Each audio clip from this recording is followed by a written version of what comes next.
ในเส้นทางไปนี้เพิ่นกาจะได้โอยข้าวตอกดอกไม้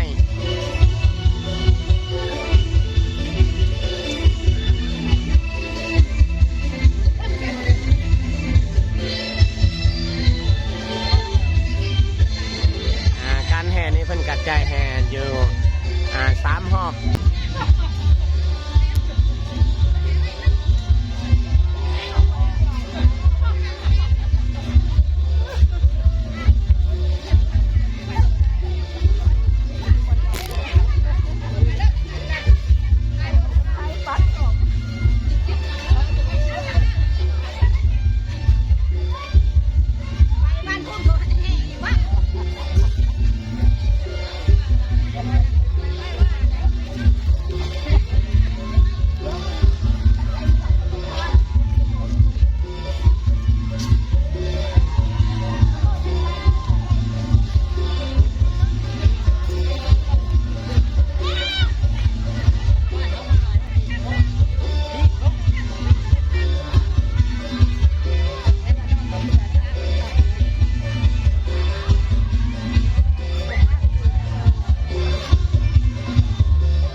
นี่ก็เป็นประเพณีหนึ่งที่ว่าบวชญาคูพิธีบวชเลื่อนมากองบวชของชาวพุทธเฮาอยู่ในบ้านยังค่ำมาบวชอยู่บ้านยังค่ำแล้วก็จะไปประจำอยู่ในวัดบ้านนาสอบนี่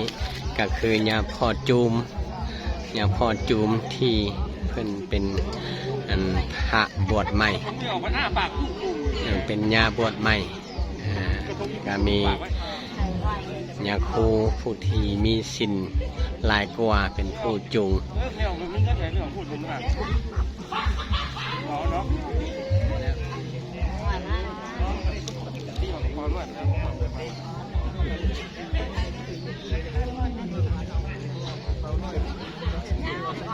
เป่าน้อยมันบุกคุ้มแล้วเนาะ